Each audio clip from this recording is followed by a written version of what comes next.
তো এটা গোলা মাছ কিছু রেখে দিতেছি, বেশি হবে, প্রায় 2 কেজির মতো হবে আনছে মেয়ের বাবায়। তো আমি এগুলো রান্না করার জন্য নিলাম, ধুইতে কাটতে কাটতে অনেক ছোট ছোট মাছগুলো। তো মাছগুলো ধুয়ে নিতেছি,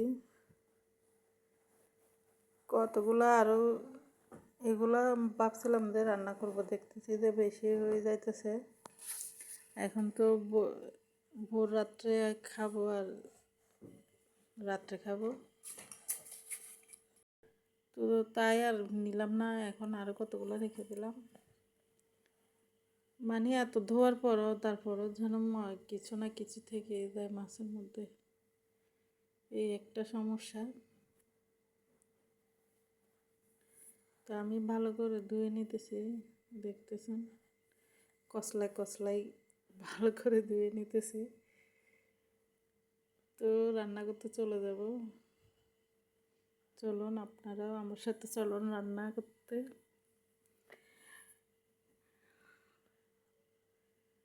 তো বাজার আনছিল মাছ, আরও অন্য অন্য মাছ আনছিল, সুরমা মাছ, ওগুলো কাটি নেই, ওইভাবে রেখে দিয়েছি।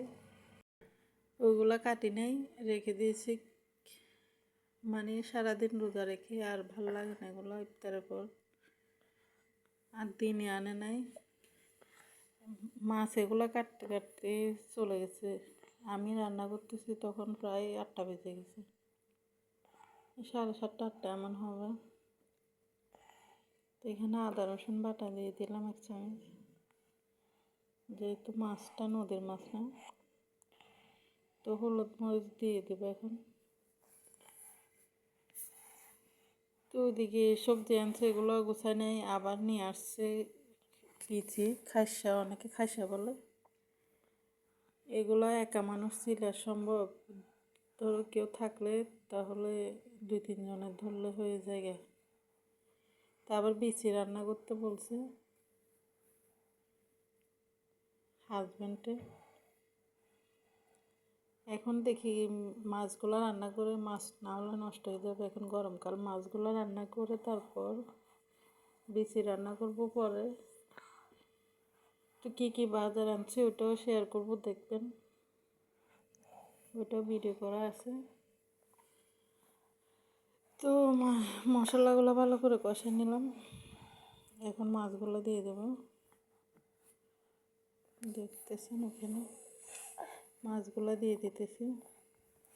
তো এখানে আছে দেখুন, চুলাটা আসে বারবার বন্ধ করে দিতেছে, বাচ্চা ছোটোটায় এই অবস্থা। আমি মানে চুলা জ্বালা দিতেছি, ও নিভে দিতেছে। তো আমি সাথে আলুগুলো দিয়ে দেব, একটা আলু দিতে বলছে, আমি আলু দিলে ভালো লাগে, বেশি দিনে একটা দিছি। তো একটা আলু দিলাম সাথে, আলুটা একসাথে দিয়ে ভালো কষাই নিতেছি একসাথে, তাহলে আর ছোটো মাছ তাড়াতাড়ি হয়ে যায়, আবার দুইটা দুই রকম হয়ে যাবে, সিদ্ধ হয়ে যাবে। তাই একসাথে দিয়ে দিলাম, একসাথে রান্না হয়ে যাবে। আর রান্নাটা এত মজা হয়েছে কি বলবো, আজকে দোনোটা রান্না, খাসিও রান্না করছি মাছ দিয়ে, সেটাও মজা হয়েছে, এটাও মজা হয়েছে। আমি তো মানে বয়সও দিতে পারতেছি না, এত মজা হয়েছে রান্নাটা। মানে কি সারাদিন রোজা থাকাই এরকম লাগতেছে, আপনারা বলবেন যে আমি কিছু বাড়িয়ে বলতেছি, তাই না, কি সারাদিন রোজা রাখাতে ভালো লাগলো হঠাৎ, আর অনেকদিন পরে খাইতেছি এই দেশি মাছ। এখন আমাদের গ্রামে আসছি, গ্রাম না, মানে দেশি মাছের মজাই আলাদা। আর নদী, এটার মধ্যে একটা নদীর আছে, ওইটা নদীর কীরকম একটা গন্ধ গন্ধ লাগে। তো তাই বলতেছি, রান্নাটা মাছগুলো অনেক ফ্রেশ ছিল, মানে ডিম হতেছে এরকম। তো টমেটো দিয়ে দিলাম 2টা, আর এখন শীত চলে যেতেছে, টমেটোটা জানি কেমন জানি মানে ভালো লাগে না। আর ওই চুলায় ভাত বসাইছি। তো আমার রান্না হয়ে গেছে। এখন তো টমেটো এত সময় লাগে না, সিদ্ধ হয়ে যায়, জানেন আপনারা। তো আমার রান্নাটা কীরকম হয়েছে আপনারা জানাইন আপনাদের মূল্যমত মতামত। আর এদিক দিয়ে ভাত বসাই দিয়েছি।